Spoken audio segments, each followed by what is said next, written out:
Graças a Deus.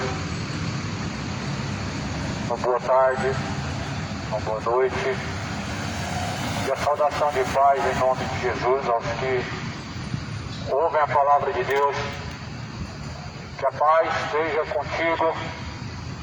Que o Senhor Deus de paz possa frutificar o entendimento para que a palavra do Senhor seja como uma semente. A palavra do Senhor, ela é uma semente.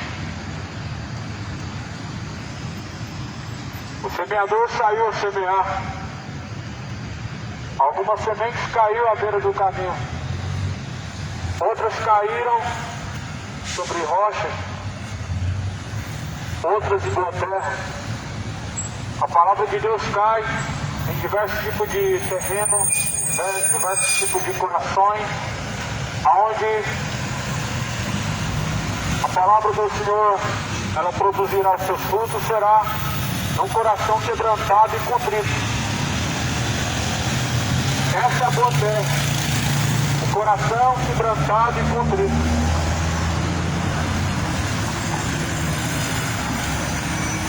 Eu quero ler a Escritura,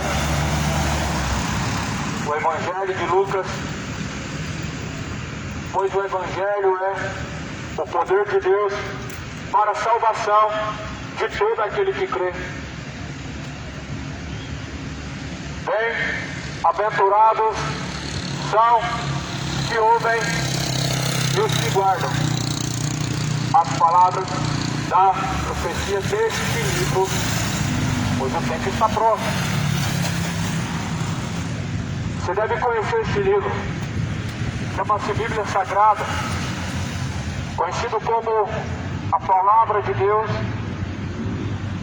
E este livro mostra dois caminhos, um que conduz à salvação e outro que conduz à condenação. Escolhe qual caminho você vai seguir e qual caminho você tem escolhido. Pois estreito e apertado é o caminho que conduz à vida eterna. Larga e espaçosa a porta conduz à perdição. São muitos que entram pelo caminho largo e espaçoso, pois esse mesmo é o caminho da condenação, o caminho do castigo eterno. Pois escolha o caminho estreito. Seguir Jesus nunca é fácil. Por isso é caminho estreito. Seguir Jesus Cristo exige renúncia dos pecados, dos desejos da carne. Por isso é conhecido como o caminho estreito. E Jesus fala que são poucos os que encontram esse caminho, justamente por essa dificuldade entre decidir fazer a vontade de Deus e a vontade da carne. Não é fácil você deixar de fazer as vontades da carne para fazer a vontade de Deus, a vontade do Espírito. Mas, querendo ou não, fazer a vontade de Deus, necessário é deixar os desejos da carne. E é por isso que Jesus vai dizer que não é possível servir a dois senhores. Não é possível agradar a Deus e permanecer fazendo a vontade da sua carne. Porque se você permanece fazendo a vontade de sua carne, certamente você está agradando ao diabo e não a Deus. Você está agradando a Satanás e não ao Senhor Deus. Por isso nessa noite, pensa bem, decida-se a qual caminho você vai escolher e a quem você vai servir. Se você vai fazer a vontade da carne, você vai fazer a vontade do Espírito. Jesus, ele vai dizer que a carne ela é fraca, mas o Espírito está pronto. Sabe o que é a vontade da carne? A vontade da carne ela é perversa. A vontade da carne ela é maliciosa. A vontade da carne, ela é adúltera. A vontade da carne, ela é imoral. Os desejos da carne, eles são profanos e são maus diante de Deus. São corruptos. Enganam o coração, os desejos da carne. Faz as pessoas acharem um caminho bom, mas o fim desse caminho é morte. Pois assim está escrito na palavra. Há caminhos que parecem ser bons aos olhos, mas o fim desses caminhos são de perdição.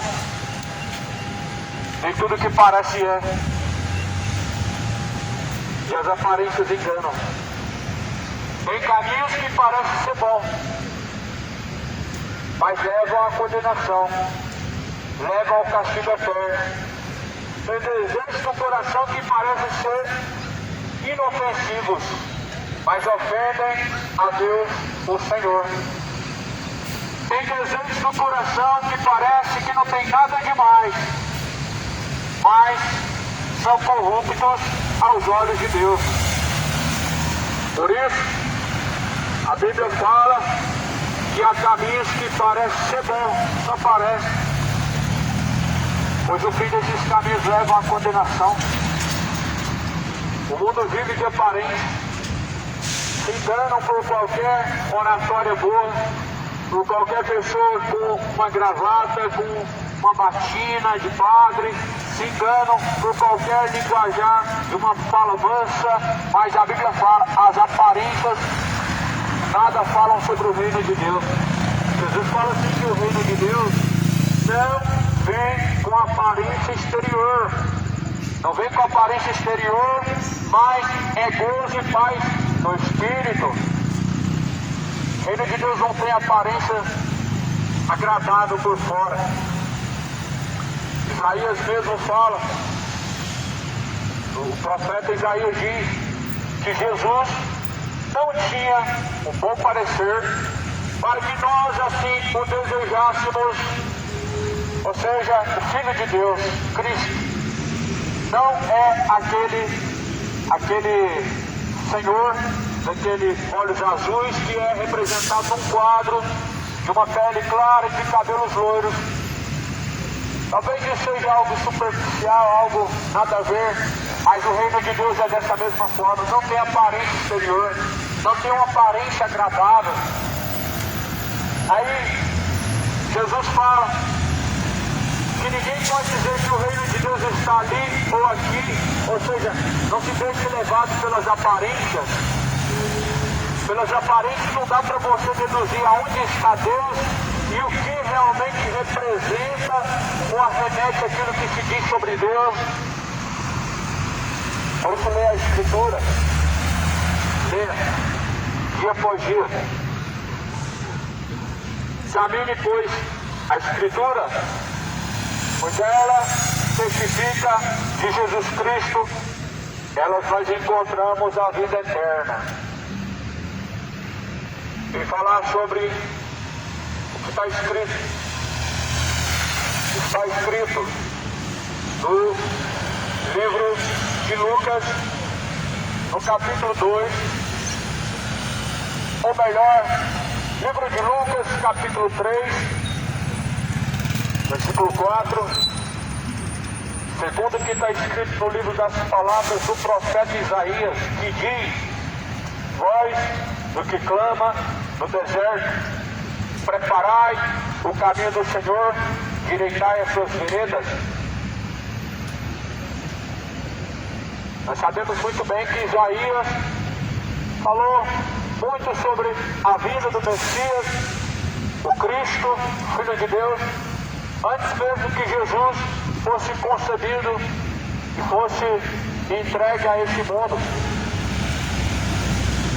Isaías diz que ele é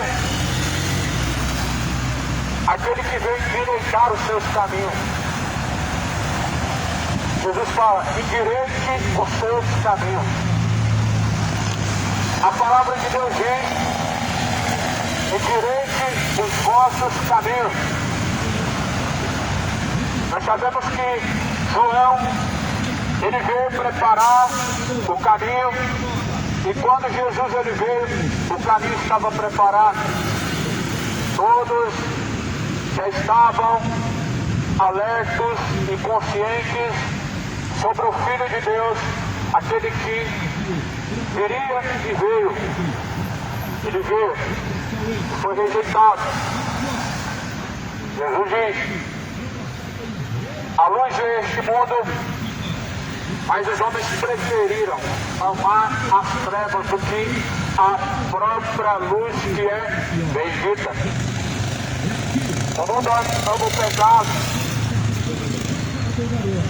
As trevas de cegar o entendimento para que possam desejar o pecado, possam ter prazer no pecado e assim afastar o coração daquilo que agrada ao Senhor Deus.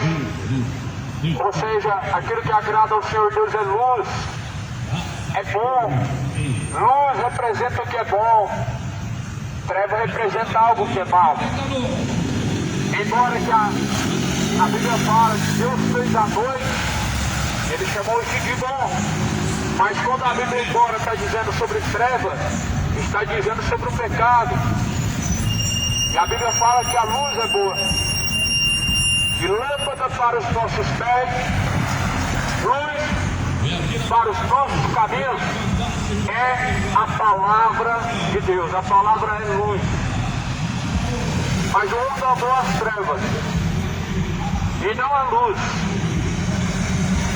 Rejeita a luz para que as suas obras, que são más, não sejam reprovadas pela própria luz, a qual é a palavra de Deus.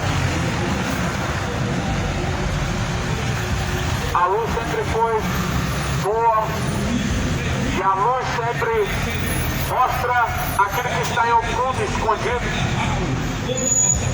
Só que a luz, ela é aborrecida pelas trevas, porque a luz, ela parece ser algo que na verdade te afronta por mostrar aquilo que está em oculto. A melhor, a franquia, a primeira franquia da fantástica fábrica da Pamonha. A melhor do Centro-Oeste. Estamos aqui na Avenida de frente à sorveteria Mestre Milk, viu? Pessoal, ninguém ainda conseguiu fabricar. Nós fabrica a pamonha gigante. Ela tem mais de 40 centímetros de comprimento. Ela pesa mais de 1 quilo, aproximadamente 1,5 kg, viu? Essa é a pamonha tem sal, tem de gosto, tem a moda também, viu? A moda tem tudo. Quando Deus criou a luz, Essa pamonha, Ele chamou a luz toda tem de boa. tem E a luz tem bacon, é a palavra de Deus. queijo também. Tudo que é luz é bom diante de Deus. Mas tem cuidado, pois a Bíblia fala que haveriam anjos que se transfigurariam, anjos de luz, da justiça, que enganariam a muitas pessoas. Aquele ditado que dizem que nem tudo que reluz é ouro, isso nos faz lembrar que nem tudo que brilha é luz que vem de Deus. Isso é algo real, isso é um fato. Nem tudo que está brilhando é a luz que vem de Deus. Nem tudo que parece ser bom vem de Deus. Nem tudo que parece ser certo é aprovado diante de Deus. Nem tudo aquilo que te agrada faz bem aos olhos de Deus. O nosso padrão diante de Deus é a Escritura, é a palavra. Não é o coração, porque o coração é enganoso. O coração é cheio de malícia.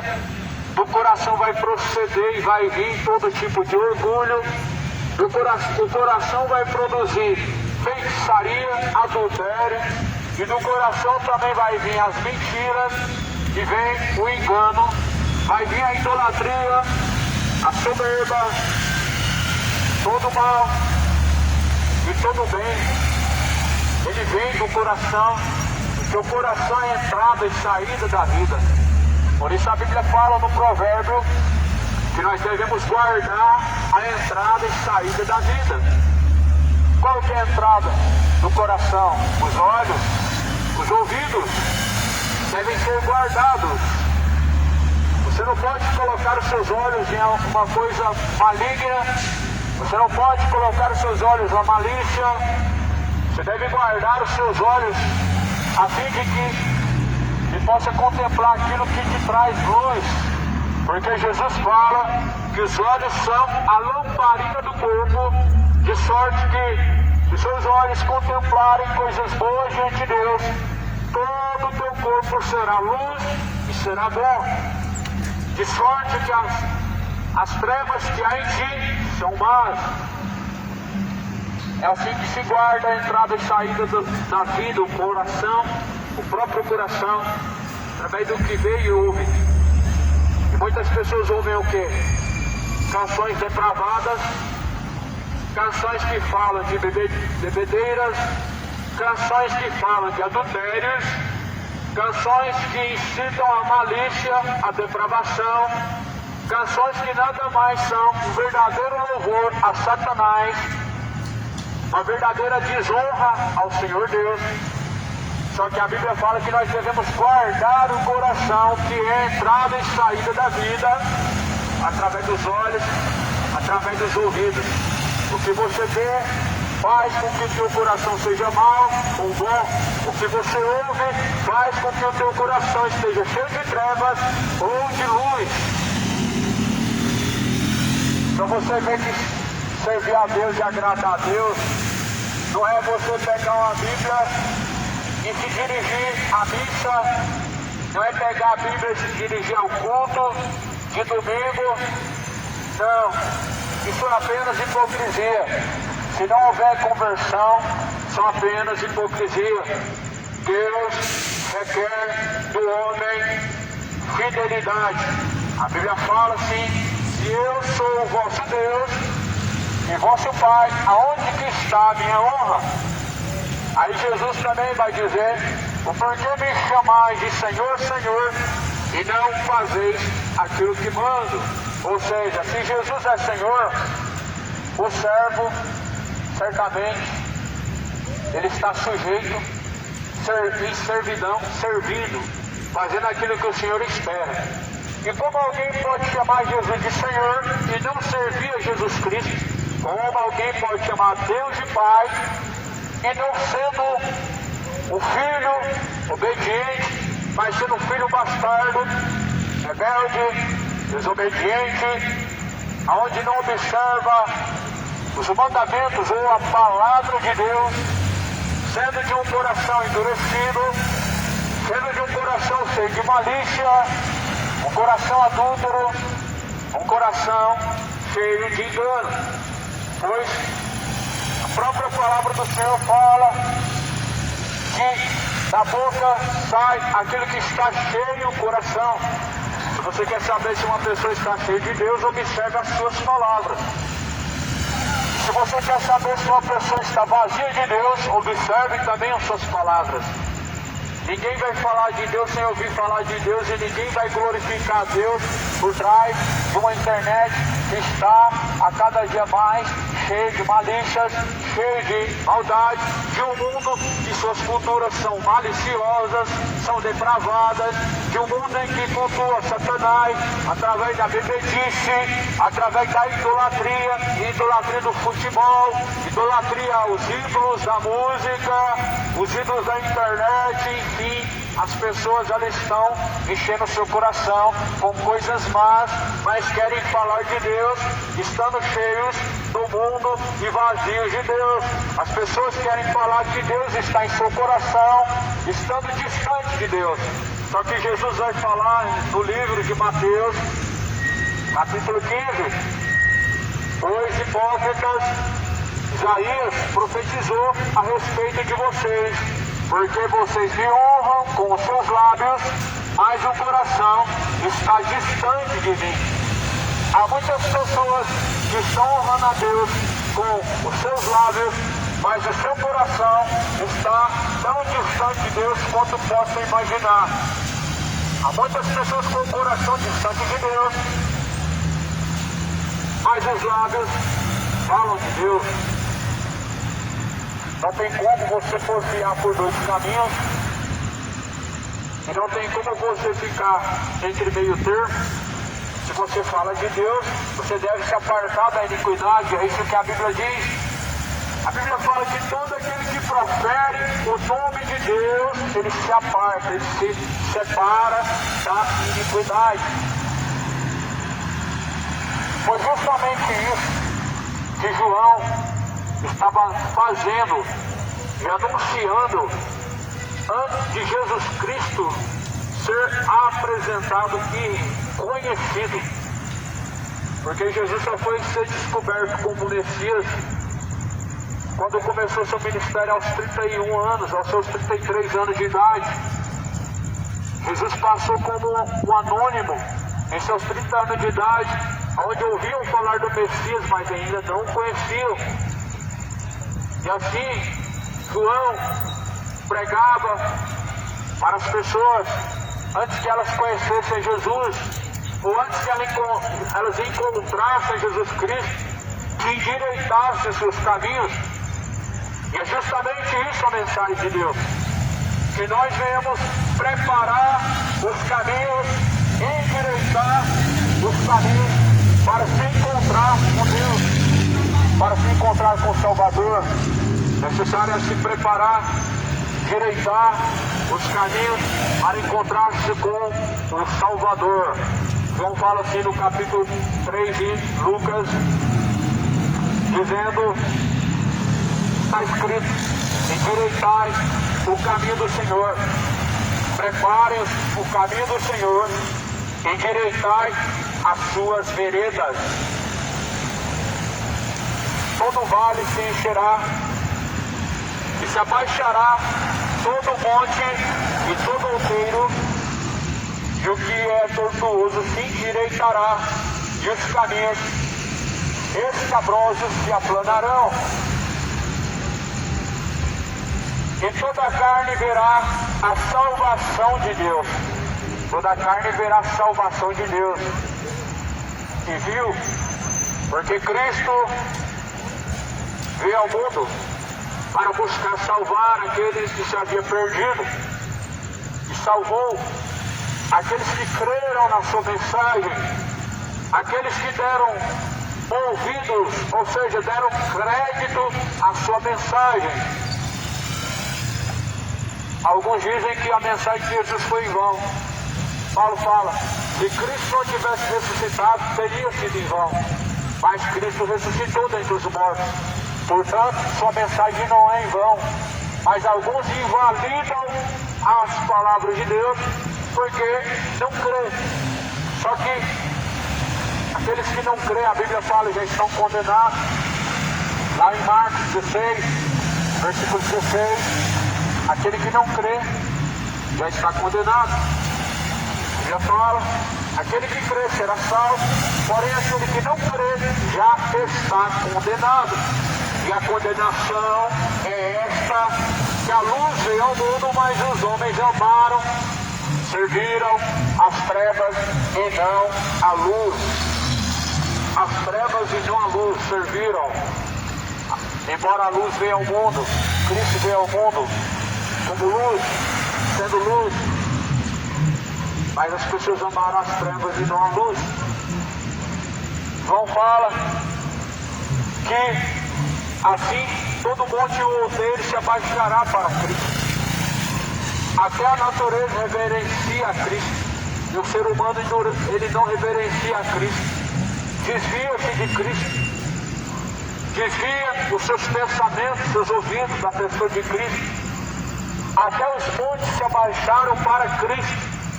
Mas eis que há uma geração incrédula, uma geração corrupta, que rejeita e resiste a Cristo. Sendo que a Bíblia fala que a natureza ela bate continência a Deus, ela presta culto a Deus.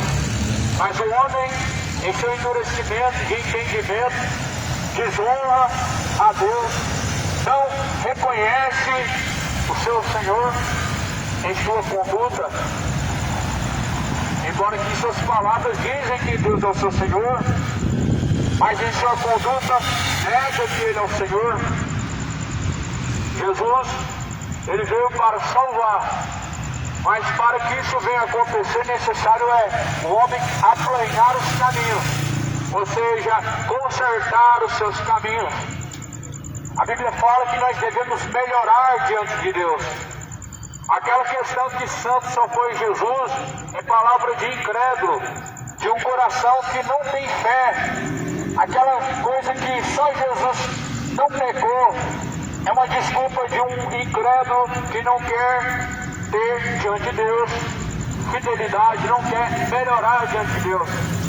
Pois antes a palavra do Senhor fala em Tessalonicenses, na segunda carta, no capítulo 5, sede santos, como também é vosso Deus.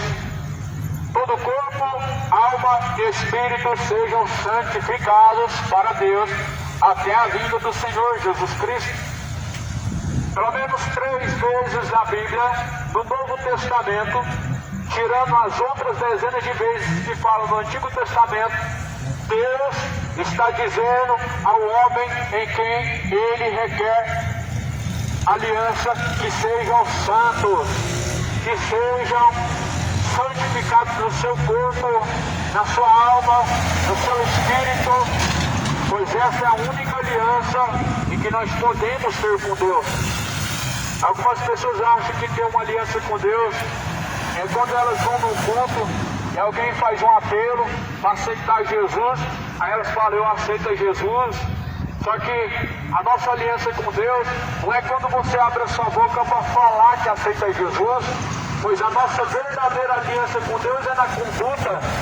A nossa verdadeira aliança com Deus é através da sujeição, é através da obediência, é através da conduta, é através da fidelidade. Por isso que muitas pessoas não conhecem Jesus Cristo e vivem se embebedando, e vivem como seres irracionais, como homens irracionais. A Bíblia fala, feitos para serem mortos, assim muitos estão vivendo. Mas a Bíblia também diz que nós devemos prestar um culto racional a Deus através de nosso corpo. Apresentar a Deus o vosso culto racional através de vosso corpo. Ou seja, nós devemos usar a nossa racionalidade, devemos ser racional, devemos usar o raciocínio, a nossa inteligência, o nosso entendimento para discernir as coisas, para compreender aquilo que é agradável a Deus e o que não é.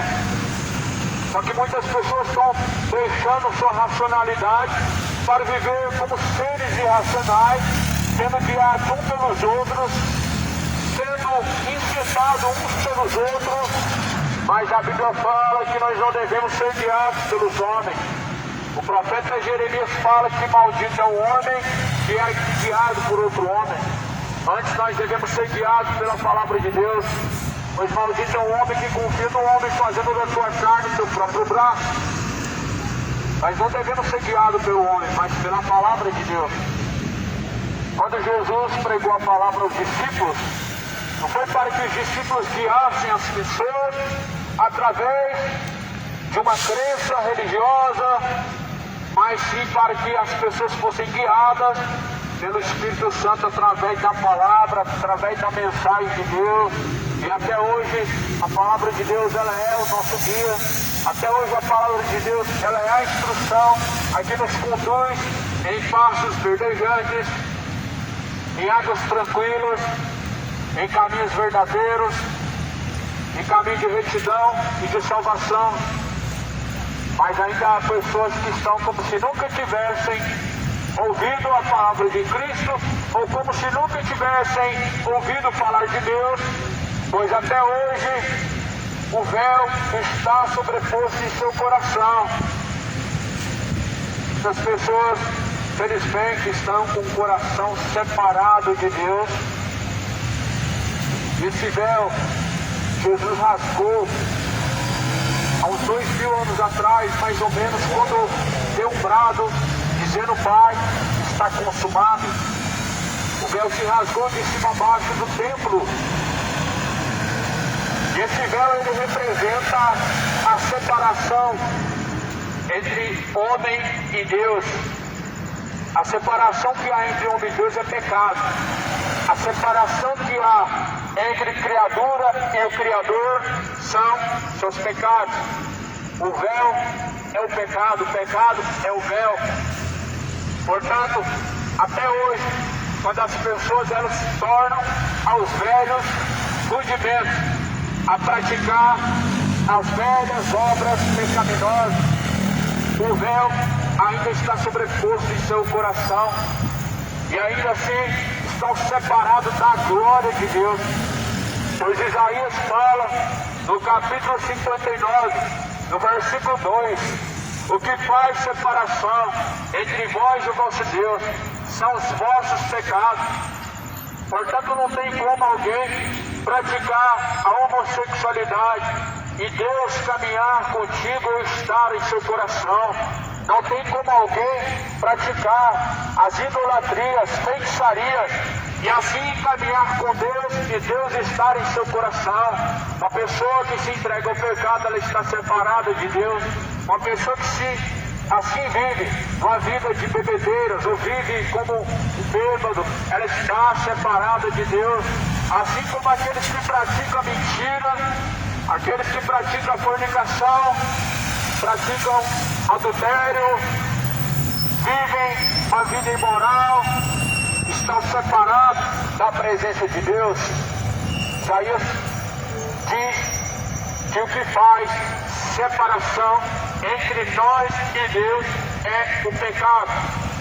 Foi por isso que Jesus morreu, para tirar o pecado do mundo. Como fala na carta de João, que Jesus veio para desfazer as obras do diabo, e as obras do diabo é o pecado, que Jesus desfez. As obras do diabo, Jesus, ele desfaz na vida daqueles que o creem, daqueles que servem.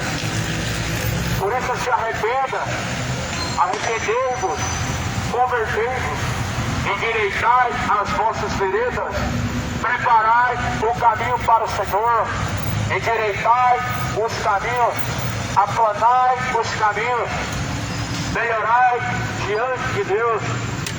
A salvação é um processo. Uma vez salvo, sempre salvo é uma grande mentira. Não vem dos ensinamentos de Cristo, pois aquele que perseverar até o fim será salvo.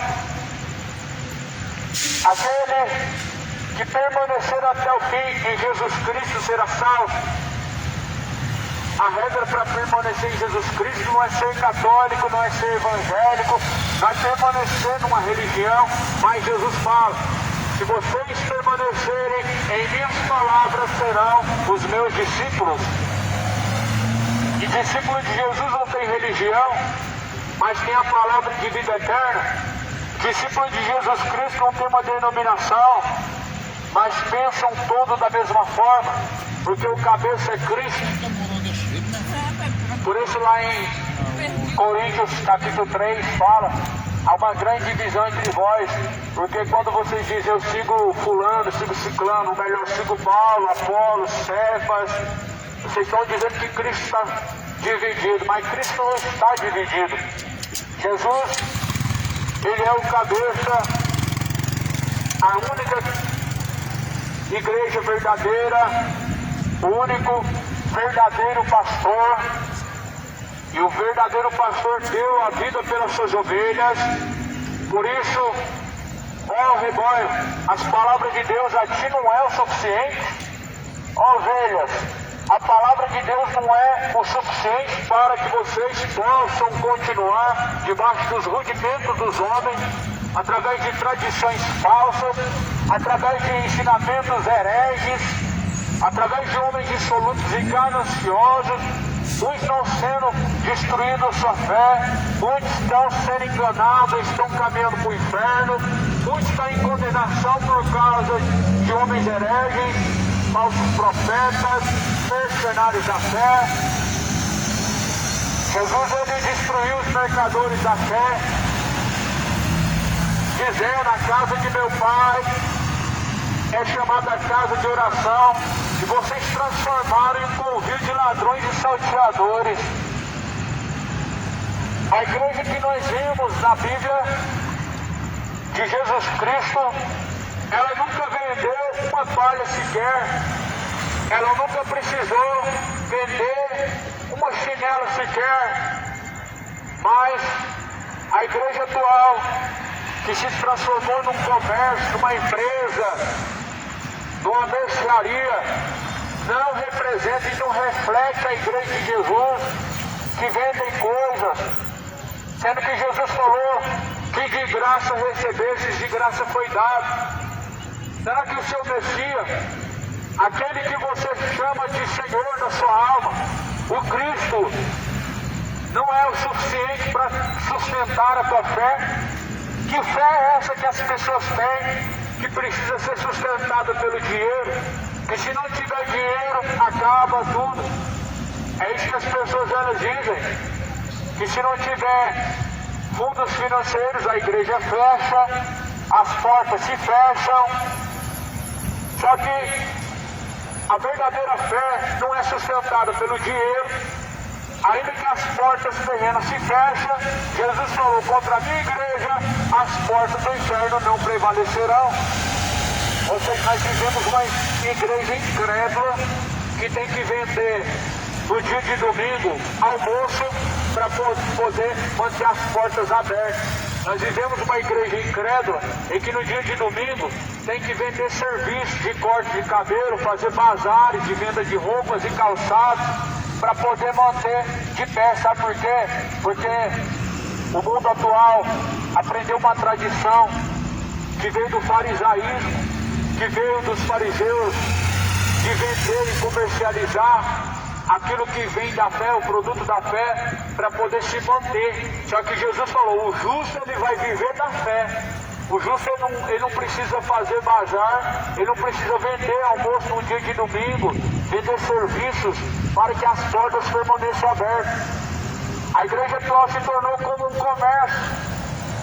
Não há problema nenhum nos comércios, mas desde que não haja o nome de Deus e desde que não precisa usar o nome de Deus para conseguir assim lucrar. Mas Jesus, quando chega no templo de Jerusalém, ele vê ali os sacerdotes comprando os animais do sacrifício, a qual os membros da igreja de Jerusalém, ou melhor, do templo de Jerusalém, eles estavam vendendo na porta do templo.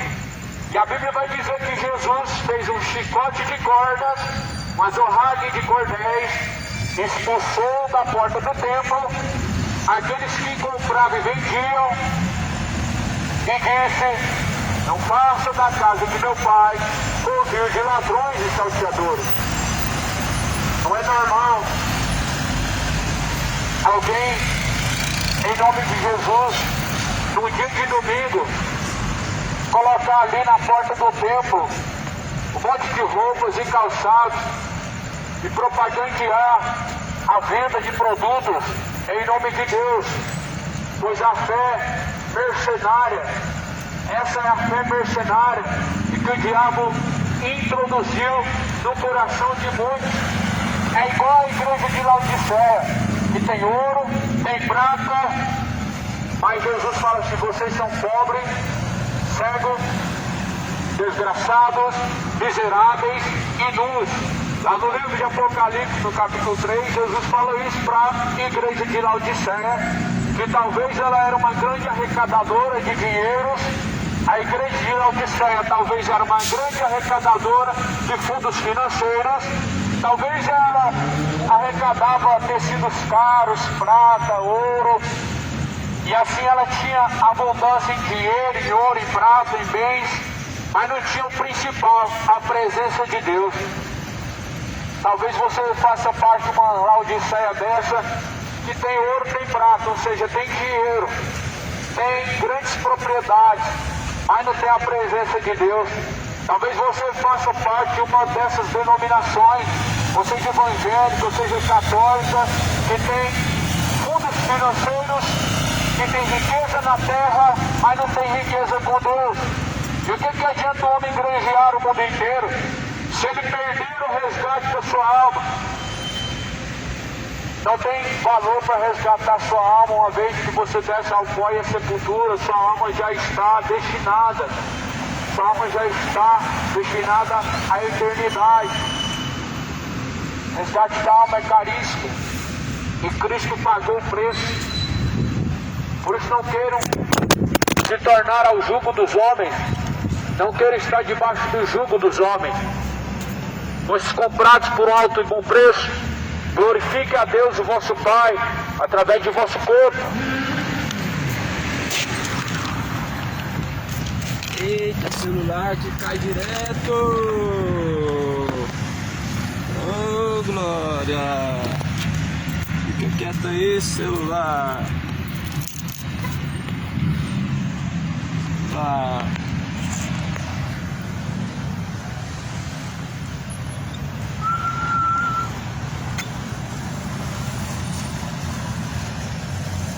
Mais perto.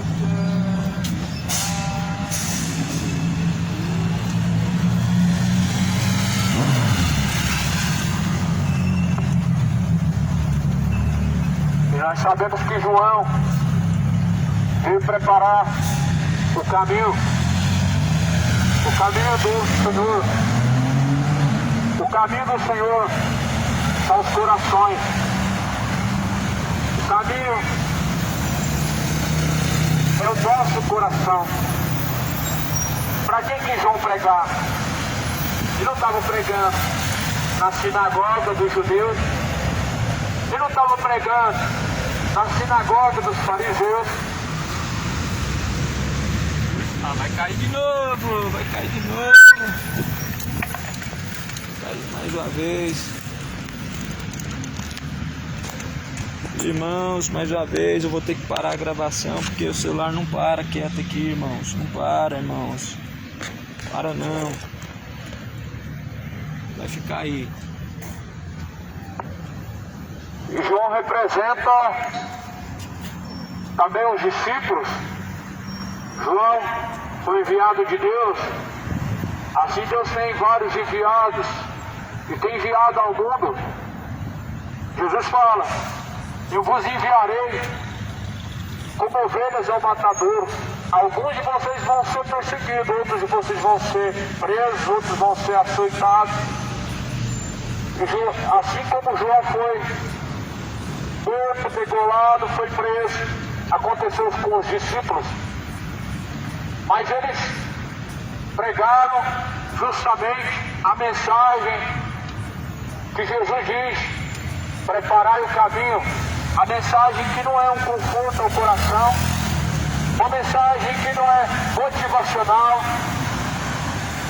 mas a mensagem que confronta. A mensagem do Evangelho, ela é confrontadora, ela não é motivacional, não é mensagem de conforto, de prosperidade, não é filosofias, não são palavras doces, agradáveis.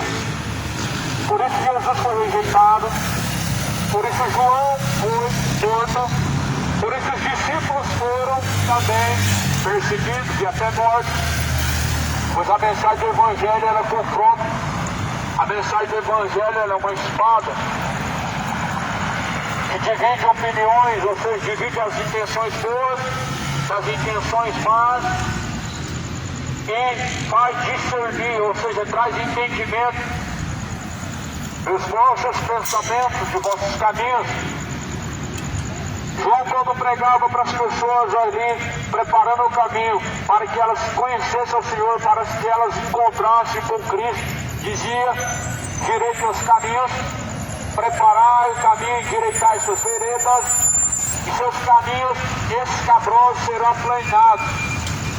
Toda a carne verá a salvação de Deus. E dizia a multidão: raça de víboras, quem vos ensinou a fugir da ira que está para vir?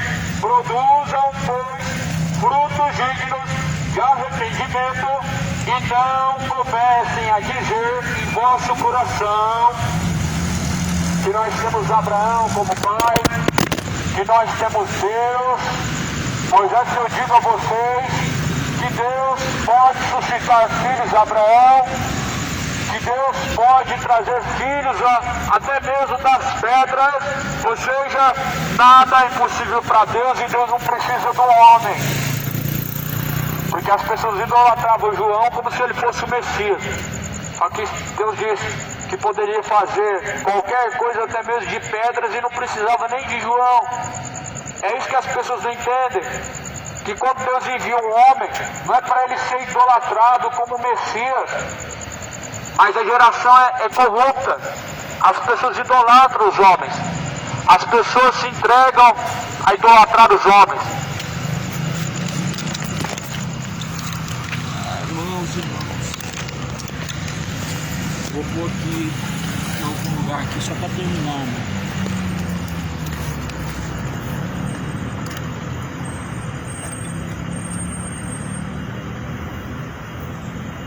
Não era diferente como nos dias de hoje.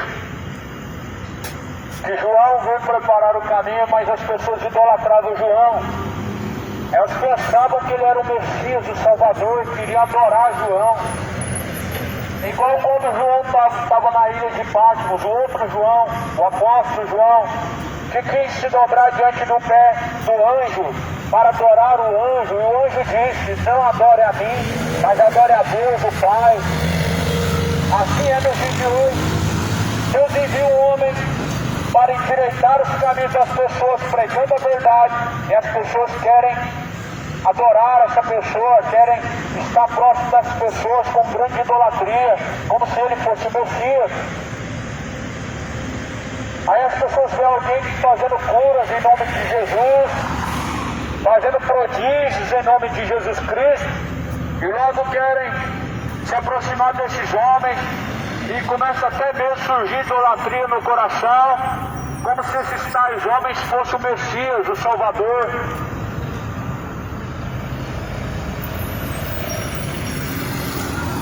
Quando na verdade apenas são homens, apenas criaturas, falhas e pecadoras. A idolatria, ela tem aumentado sem as pessoas perceberem e tomado o seu coração sem que percebam, pois a idolatria é algo perigoso. A idolatria, ela é o oposto daquilo que Deus espera do homem. A idolatria tem tomado o coração do povo, e muitos corações estão à beira do abismo, caminhando, conduzindo seus passos para o abismo, aonde estão cultuando, adorando, idolatrando líderes religiosos, não somente imagens de escultura, mas objetos de culto, como se fossem deuses. Vivemos a geração onde o ídolo não é só mais a imagem da Aparecida e da Senhora, mas até mesmo a Arca da Aliança hoje é idolatrada. Uma geração onde até o seu Deus se tornou Mamon, onde o dinheiro ele é cultuado, porque fazem campanhas envolvendo dinheiro, sacrifícios envolvendo dinheiro, até mesmo igual a campanha da Fogueira Santa, e não percebe que isso é uma grande idolatria ao dinheiro, uma grande ganância que há no coração em multiplicar, prosperar 2 vezes mais, e se tornou uma idolatria no coração das pessoas. Paulo diz que a ganância, a avareza é o mesmo que idolatria. A avareza se tornou uma idolatria no coração das pessoas. Líderes não podem tornar no seu coração um sentimento de grande admiração excessiva, como se eles fossem uma pessoa, um ser diferente de você, ou como se eles fossem um ser superior do que você. Cuidado! A pessoa não pode ser superior a outra, porque Jesus fala: todos vocês são irmãos. Quando disputavam diante de Jesus, para que Jesus falasse quem era o maior entre os discípulos. Jesus falava: não há grandes entre vocês, não há maior, menor, porque agora todos serão chamados irmãos. Não pode ter essa superioridade entre pessoas da fé que chamam Jesus de Senhor. Não podem ter maiores e menores, porque por trás disso está a idolatria. Se você declarar que o Papa é maior do que você está sendo um idólatra. Se você declarar, por exemplo, que seu pastor é maior do que você, quem sabe em autoridade ou de outra forma, isso se torna idolatria. Porque Cristo coloca, primeiro, como sendo ele o cabeça, ou seja, quem está no topo é Jesus, quem é o cabeça é Cristo. E aí Jesus fala assim: vocês todos são irmãos. Se nós somos irmãos, qual a diferença? Nós podemos pegar, por exemplo, a parábola do filho pródigo, em que o filho, nós sabemos a história, que pegou a herança antes de seu pai morrer, foi gastar no mundo, o outro filho ficou com o pai. Qual desses dois filhos deveriam ser mais bem tratados diante do pai? Aquele filho que ficou com o pai até a sua velhice, ou aquele que pegou a sua herança e foi para o mundo se aventurar e gastar tudo? Bom, nós sabemos que o filho pródigo voltou, o pai recebeu ele muito bem, fazendo uma festa, ao ponto que o outro filho que ficou com ele até a sua velhice ficou indignado porque ele estava sendo tratado da mesma forma e se sentindo inferior. Assim é Deus, não trata ninguém de forma inferior ou superior. Deus não vai tratar um pastor como se ele fosse um anjo, mas as pessoas tratam o pastor como se fosse anjo, e o nome disso é idolatria. Tratam o pastor como se ele não fosse um ser humano igual a você, como se ele fosse um ser superior, e por trás disso está a idolatria. Aí quando nós estamos pregando, as pessoas querem saber qual que é o nosso pastor, quer saber qual é o nome do pastor, e não se contentam saber que Jesus é o único pastor, não se contentam com Jesus sendo o único pastor. Querem estar sobre a hierarquia de homens, mas a igreja que Jesus fala não tem hierarquia de homens, mas é Deus quem dá a todos o entendimento, é Deus quem dá a todos o crescimento, Ele quem sustenta a todos, porque tudo veio por Ele, através dEle, para Ele são todas as coisas. Mas até quando essa geração estará debaixo do jugo dos homens, estará debaixo do jugo da servidão aos homens, e não se tornarão o Senhor Deus? Endireitai os vossos caminhos, preparai o caminho para se encontrar com o Senhor Deus. Prepara-te para se encontrar com o Senhor teu Deus. Arrependam-se, endireitem os caminhos, pois o machado já está posto à raiz das árvores. É tempo de arrependimento, é tempo de conversão, tempo é de voltar ao Senhor, de buscar a Deus de todo o coração. Buscai ao Senhor enquanto se pode achar, invocar enquanto Ele está perto. Deixem todos os ímpios seus maus caminhos, venham se tornar a Deus. Até quando as pessoas vão brincar com o nome de Deus, levando o nome de Deus em vão, e não se converterão, e não deixarão os seus pecados, e não farão uma aliança de fidelidade com Deus, mas antes arrazoarão em seu coração, dizendo que tem Deus em seu coração. Será mesmo que tem Deus no coração? Nós vemos pela palavra quem tem Deus no coração e quem não tem. Não caia nesse engano de que ter Deus no coração é fazer boas obras, porque há muitos que fazem boas obras e que não tem Deus no coração, mas o diabo, feiticeiros fazem boas obras, satanistas fazem boas obras, adoradores de demônios fazem boas obras, até mesmo malfeitores bandidos fazem boas obras. Agora, como que as pessoas querem dizer que ter Deus no coração é fazer boa obra, se até os homens malfeitores fazem boas obras? Sabe o que é ter Deus no coração? Você lê lá em João 14, versículo 23, você vai saber. Ou melhor, vou dizer para você que está escrito em João 14, 23, aquele que ouve as minhas palavras e pratica, assim eu habitarei dentro dele, farei morada dentro dele e o amarei, disse Jesus Cristo. Isso é ter Deus no coração, ouvir a palavra de Deus, praticar a palavra de Deus. Isso é ter Deus no coração. Se alguém não pratica a palavra de Deus, não tem Deus no coração. Ter Deus no coração é muito além de dizer que crê em Deus, de ser uma pessoa de boa conduta. Ter boa conduta não diz nada sobre Deus, porque há muitos ateus que têm boa conduta aplausível, mas não creem em Deus. Então como que eu posso dizer que uma pessoa crê em Deus só porque é uma pessoa de boa conduta? As pessoas confundem muito sobre ser de boa índole como ter Deus. Ter Deus está aliado com ser fiel a Jesus Cristo, como ser obediente à palavra de Deus e não como boas obras. Nós sabemos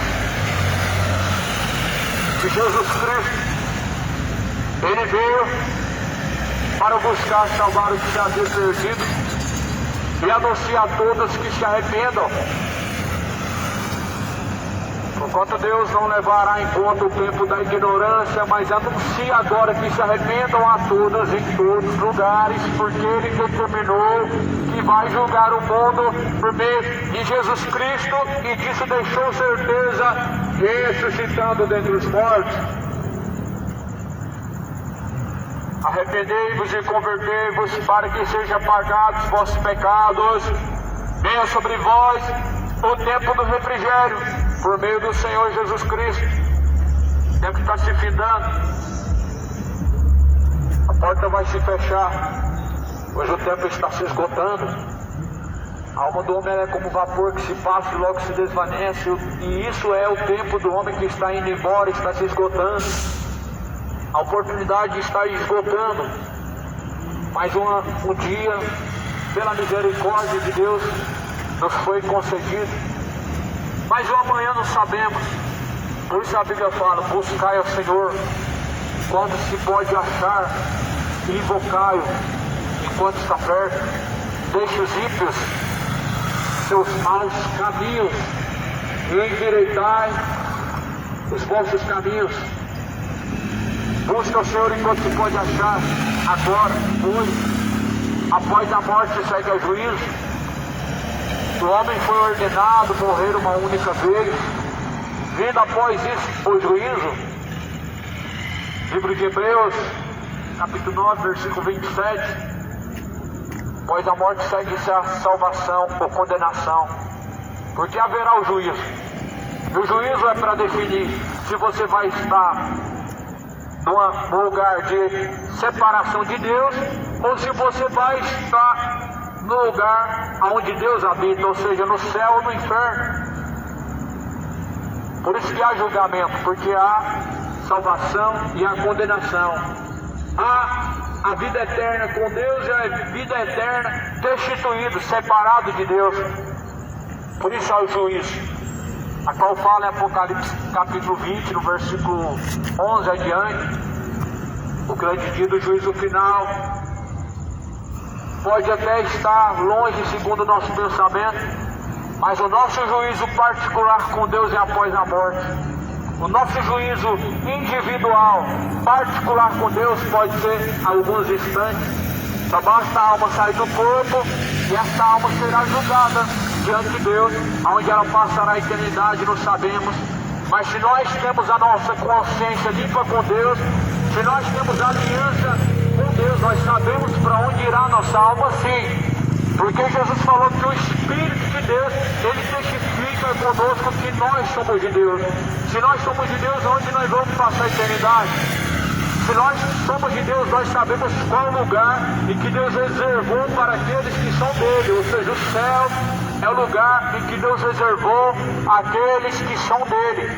Por isso que, se nós pertencemos a Cristo, nós temos a consciência limpa.